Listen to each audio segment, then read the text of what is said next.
Hi viewers, இங்கே பாருங்களேன் கோயில் டூரில் நெக்ஸ்ட்டு நான் எந்த கோயில் போனேன்னா ஐயாரப்பன் திருவையாறில் இருக்குங்க.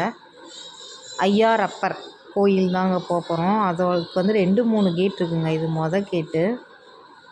இப்போ கண்டினியூவாக நான் கோயில் டூர் இப்போ நிறையா கோயில்ஸ் போகிறனால சரி போடலான்னு பிளான் பண்ணி போட்டது தாங்க. உங்களுக்கு பிடிச்சிருந்தா மறக்காமல் என் சேனலை சப்ஸ்கிரைப் பண்ணிவிட்டு பாருங்கள். இன்னும் நிறையா கோயில் ஃபேமஸான கோயில்ஸ் எல்லாமே போடுறோம். இந்த கோயில் பார்த்திங்கன்னா திருவையாறில் இருக்குது. இதுதான் ஃபஸ்ட்டு கேட்டோட என்ட்ரன்ஸுங்க.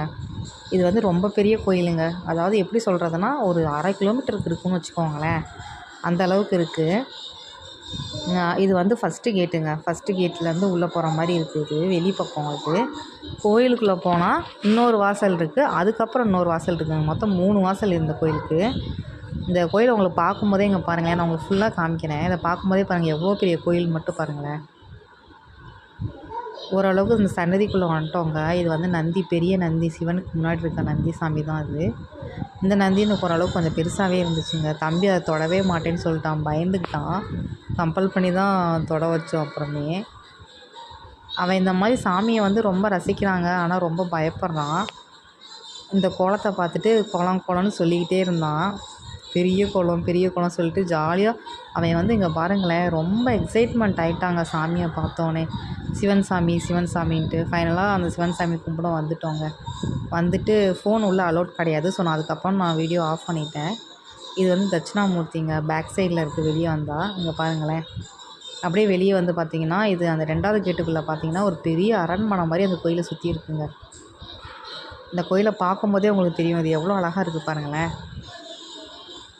அப்படியே இது உள்ளே போனாலே ஒரு பெரிய அமைதிங்க. நடக்கவே முடியாதுங்க, அந்தளவுக்கு பெருசு இந்த கோயில். ஒரு 1/2 கிலோமீட்டர் தூரத்துக்கு இருக்குங்க. இந்த பாருங்களேன், இதில் வந்து ஒரு சிவன் சாமி வந்து லைனாக ஒரு 100 சிவன் சாமி இருக்கும். அந்த லெவலுக்கு இருக்குது. அப்படியே லைனாக சிவன் சாமியாக வச்சுருந்தாங்க. அதை பார்த்துட்டு தம்பிக்கு ரொம்ப ஹாப்பி ஆயிடுச்சு. பெரிய சிவன், சின்ன சிவன் சொல்லிகிட்டே இருந்தான். முக்கியமாக இந்த கோயிலேருந்து வரமாட்டேன்னு சொல்லிட்டாங்க. ரொம்ப அடம்பிடிச்சு தான் கூப்பிட்டு போனோம். அது ஏன்னு தெரிலங்க, ரொம்ப அவன் ஆக்டிவாக இருக்க மாதிரி இருந்துச்சு. கோயிலுக்குலாம் போனாக்க ரொம்ப எக்ஸைட்மெண்ட்டாக இருக்கான். அப்படியே கோயிலுக்குள்ளே போனது ஃபுல்லாக பேசிக்கிட்டே இருக்காங்க. இங்கே பாருங்களேன், இந்த கோயில் வெளிப்பக்கம் பாருங்கள். இங்கே ஒரு குளம் ஒன்று இருக்குதுங்க. வெளிப்பக்கம் வந்துட்டோம் நம்ம. இந்த கோயில் ரொம்ப பெருசு. நீங்கள் கண்டிப்பாக நீங்கள் இந்த சைடு வர மாதிரி இருந்தால் திருவையாறுக்கு மறக்காமல் வந்து பாருங்கள். மெயின் கோயிலே இதுதான். இங்கே பாருங்களேன் குளம் எவ்வளோ சூப்பராக இருக்குன்ட்டு. அந்த சைடு ஒரு எலிஃபண்ட் ஒன்று இருந்துச்சுங்க, சூப்பராக இருந்துச்சு. அதுக்கப்புறம் ஒரு அம்மன் கோயில் ஒன்று இருந்துச்சு. இங்கே பாருங்கள், அம்மன் கோயில் இதுதான். எவ்வளோ சூப்பராக இருக்குது பாருங்களேன். இந்த அம்மன் கோயிலுக்கு நம்ம கொஞ்சம் தூரம், அந்த கோயிலுக்குள்ளேயே கொஞ்சம் தூரம் நடந்தாங்க அந்த அம்மன் கோயிலுக்கே வர முடியும். கோயில் அவ்வளோ பெரிய கோயிலுங்க. சூப்பரான அம்மன் கோயிலுங்க. அந்த கோயிலே அட்டாச்